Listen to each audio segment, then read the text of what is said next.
안녕하세요. 저는 변두리에서 미용실을 운영하며 아이 셋을 키우고 있는 아줌마입니다.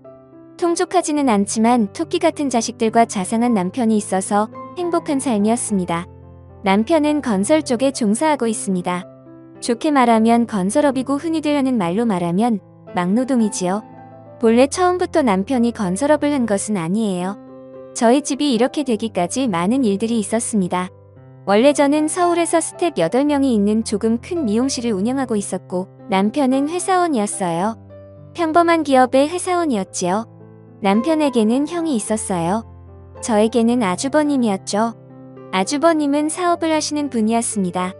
시댁 쪽이 워낙 힘들게 살았다고 들었어요. 시아버지께서 일찍 돌아가시고 몸이 아프셨던 시어머니를 대신해 아주버님께서 학업까지 포기하고 사방으로 일을 하면서 남편을 책임졌다고 했거든요. 남편 밑으로는 여동생이 한 명 또 있었고요. 아주버님께서는 돈을 벌기 위해 안 한 일이 없다고 들었습니다.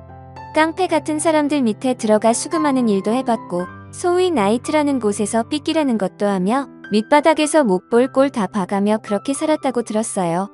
순하고 여린 성격을 소유한 남편과는 달리 아주버님은 자존심도 굉장히 강하시고 정말 표현하자면 호랑이 같은 분이었어요. 얼굴에는 예전에 깡패들과 함께 일했을 때 흉기에 맞아 생긴 흉터가 이마 쪽에 쫙 가있고 그 때문에 인상은 좋지 않았지만 가족들에게는 그 누구보다 자상한 사람이었습니다. 워낙 어렸을 때라 돈 벌 길이 없었으니 깡패나 나이트 이런 곳에서 일할 수밖에 없었다고 해요. 먹고 살기 위해 일부러 강해 보이려고 그렇게 한 것도 있었고요. 그런 아주버님은 남편 대학까지 다 보내주고 나서야 자신을 위해 살기 시작했어요.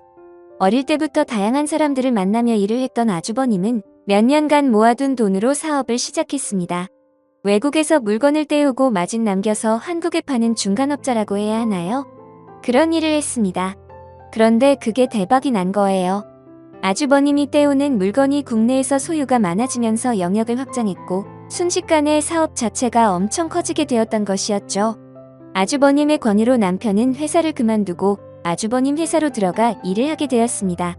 아주버님은 거의 10년을 넘게 사귄 여자친구와 사업이 번창으로 목돈이 생겨 멋진 결혼식도 올리게 되었습니다. 아주버님이 힘들게 살 때부터 함께 해준 귀한 분이셨어요. 형님은 정말 너무나 멋진 분이셨습니다. 외유의 내강이라는 표현이 딱 맞을 것 같아요. 아주버님네는 눈이 왕방울만한 이쁜 따님도 낳으시고 그렇게 행복하게 살았습니다. 아주버님의 성공으로 저희 가족도 덕분에 풍요롭게 살 수 있었어요. 볼 경기로 인해 손님이 줄어들어 미용실이 정말 파업 직전까지 갔을 때도 형님과 아주버님이 목돈을 선뜻 건네며 미안해하지 말고 버틸 수 있을 때까지는 버텨보려며 도와주셨어요. 정말 너무나 감사했습니다. 아주버님부터 몸이 조금 아파서 남들보다 발달이 늦었던 형님의 딸을 저희 가족이 품앗이하며 같이 키웠어요. 바쁠 때면 제가 대신 병원에 데려가기도 했고 재활치료도 같이 받으러 갔고요. 그렇게 감사한 하루하루를 보내고 있던 중 갑작스럽게 아주버님이 사업이 기울게 되었어요. 원래 거래하던 업체에서 줘야 할 돈을 안 주고 있다가 가장 큰 거래업체인 중국 쪽 회사에서 거액이 도만받고 물건을 안 주고 잠적해버린 거였어요. 애초에 중국과의 거래는 사기 계약이었던 겁니다. 페이크 컴퍼니 형식의 회사였고 아주버님과 비슷한 중간업자들에게 그 회사가 동시다발적으로 수십억을 먹고 튄 거였어요. 사실상 잡는 것도 거의 불가인 상태였습니다. 아주버님은 회사 파산을 막기 위해 밤낮으로 돌아다녔습니다. 어려울 때 도와줬던 아주버님이었기에 저도 미용실하며 모은 목돈과 적금까지 깨서 돈을 보탰고요. 하지만 회사는 쉽사리 회복되지 않았어요. 현금 흐름도 끊긴 상태였고 쉽게 정리할 수 있는 상황이 아니었습니다. 간신히 버티고 있는 상태였고요. 그 정도로 무서운 사기 사건이었어요. 아주버님은 꼼짝없이 그 피해를 고스란히 안아야 했고요. 문제는 충격으로 형님께서 쓰러진 겁니다. 원래 몸이 약했던 형님께서는 아픈 딸아이를 돌보면서 쇠약해진 상태였는데 엎친 데 덮친 격으로 스트레스로 인해 계단을 내려오다가 쓰러진 겁니다. 형님은 그날 너무 어지럽고 메스꺼운 느낌이 심해서 병원을 가려다가 쓰러진 거였어요. 병명은 심장마비. 다행히 아래에 있던 사람이 형님을 보고 신고했고 바로 병원에 갔습니다. 하지만 형님은 이미 혼수 상태에 빠진 후였어요. 72시간 내에 의식이 회복되지 않으면 어렵다는 의사의 말에 저희 가족은 혼비백산이 되었습니다. 정말 머리가 아플 정도로 기도를 하고 또 빌었습니다.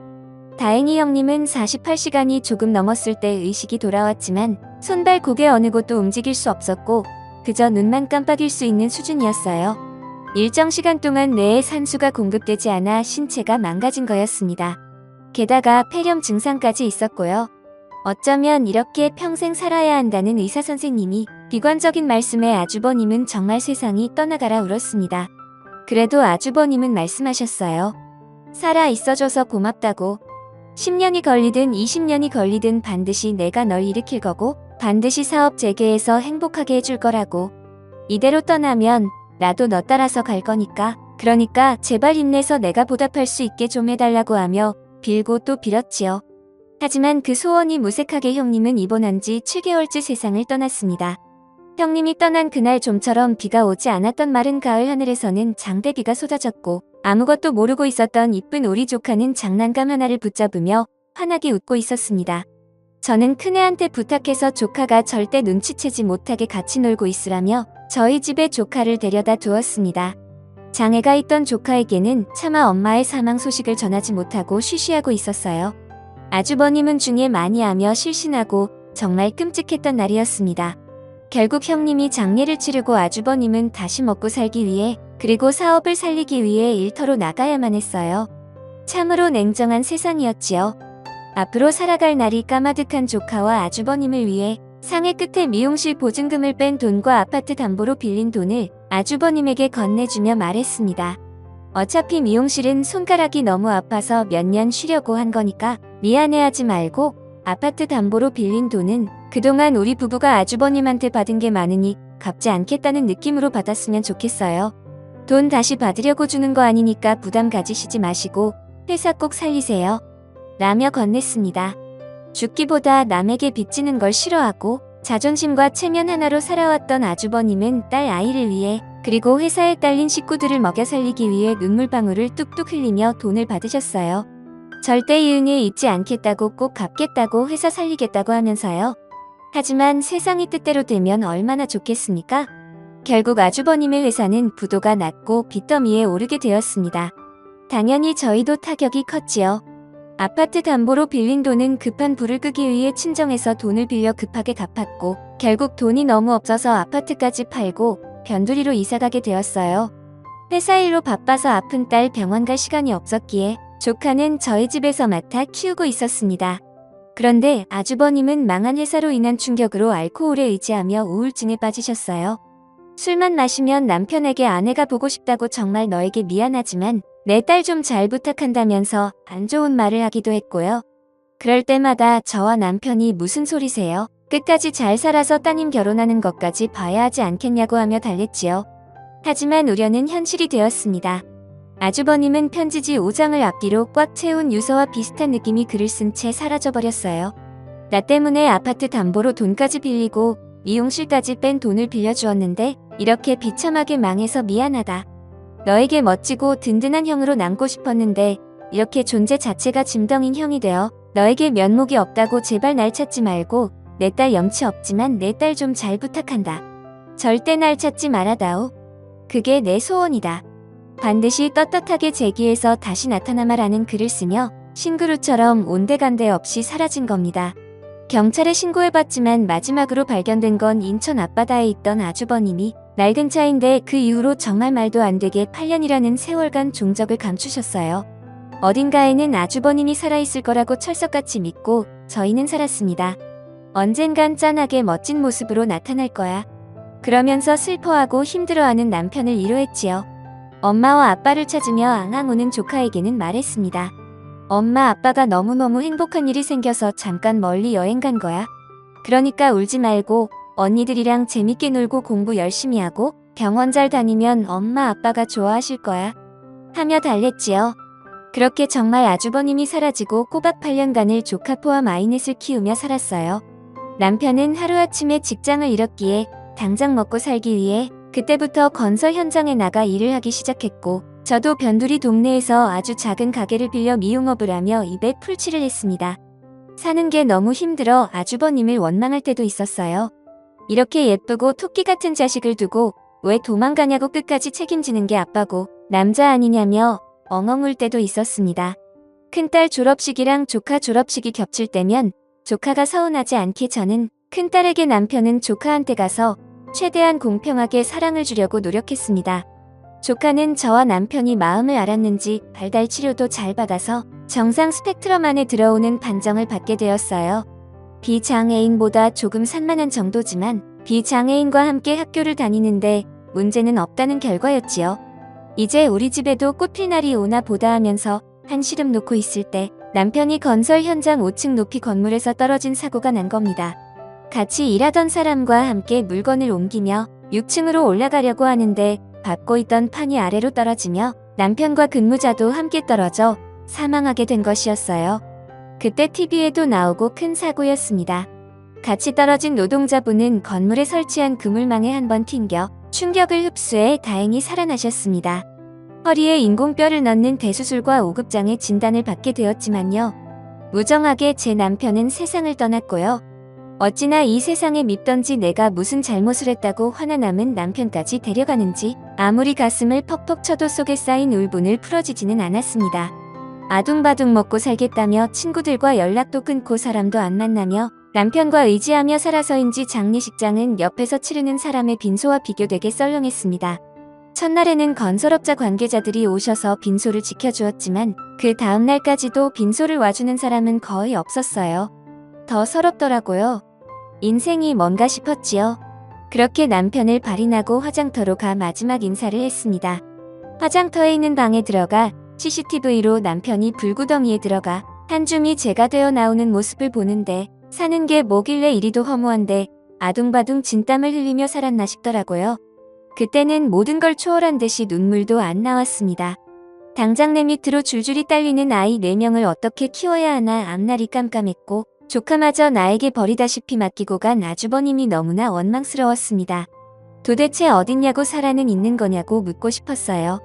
그렇게 남편을 보내고 험한 발걸음을 옮겨 집으로 갔습니다. 집으로 가니 애써 참았던 울음이 또 터지더라고요. 남아있던 남편의 흔적들, 옷들과 사진들 너무 힘들었습니다. 말로 표현하기 힘든 고통이었어요. 그렇게 저는 엄마로서 그날 완전히 무너져 내려 아이들을 껴안고 펑펑 울었습니다. 울다 지쳐 밥도 못 챙겨주고 아이들과 함께 잠에 들었어요. 남편 장례를 치르느라 3일 내내 쪽잠밖에 못 잔 저는 저도 모르게 집에 오자마자 몸이 풀려 잠에 들었는데 그때 꿈꿈이 너무나 이상했어요. 죽은 남편이 환하게 웃고 있고 갑자기 하얀 연기가 나면서 남편 뒤에서 아주버님이 달려오는데 아주버님은 달려와서 저를 꽉 껴안고 남편은 웃으며 점점 멀어졌어요. 제가 남편에게 달려가려고 했지만 아주버님이 포옹 때문에 멀어져가는 남편을 잡을 수 없었습니다. 제발 가지 말라고 날 떠나지 말라고 하며 울면서 잠에서 깨웠어요. 그런데 잠에서 깨자 누군가 문을 두들기는 겁니다. 똑똑똑 안에 사람 있어요? 하는 남자의 목소리였어요. 누구지? 이 오밤중에 누가 날 찾아온 거지? 하면서 문구멍으로 얼굴을 보는데 8년 전 종적을 감춘 아주버님이 서 있는 겁니다. 살이 쏙 빠지고 못 알아볼 정도로 변해버린 아주버님이 서 있었어요. 저는 너무나 깜짝 놀라서 문을 열고 아니 어떻게 여길 찾아왔냐고 도대체 왜 이제서야 나타났냐고 하며 엉엉 울었어요. 아주버님은 할 말이 있다며 딱 하룻밤만 자기한테 시간을 내달라는 겁니다. 꼭 하룻밤만 아이들 몰래 잠깐만 나을 수 있냐고 하는 거였어요.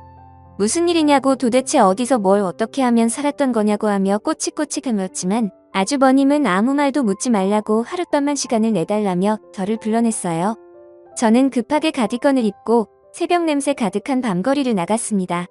아주버님은 으쓱한 골목으로 저를 데려갔고 잠깐만 방에 들어가서 이야기하자고 잠깐이면 된다며 저를 한 숙박업소에 데려갔습니다. 숙박업소라고 하기도 뭐하고 간판도 제대로 안 달려있는 너무나 허름한 여관이었습니다. 도대체 여길 왜 온 거냐고 저는 물었지요. 남편 어제 발인하고 화장한 거 아냐고 왜 이제야 찾아왔냐고 아주머님이 별고도 사람이냐고 어떤 아빠가 힘들다고 딸을 맡기고 사라지며 하면서 막 가슴 박을 치며 울었습니다. 쌓인 울분을 토해내고 있는 힘껏 아주머님을 주먹으로 내쳤어요. 아팠을 법도 한 아주버님은 아무 말도 하지 않고 그저 눈물만 뚝뚝 흘리며 저의 손길을 받아내셨습니다. 원망스러운 저의 한을 다 듣고 나서야 아주머님은 힘겹게 말을 꺼내셨어요. 원래 몇 년 전에 찾아가려고 주소까지 다 알아보고 제 수시 미용실 앞까지 가보기도 하고 동생 건설업 현장에도 가봤는데 차마 발걸음이 떨어지지 않아서 미루다가 갑자기 뉴스에 건설업장에서 사고가 났다길래 설마 하고 찾아봤는데 내 동생이 그렇게 갔다는 사실을 듣고 경남에 있다가 바로 왔습니다. 너무 미안해요. 너무 미안해서 마음이 찢어질 것 같아요. 나는 왜 이러는지 재수 씨한테 면목이 없어요.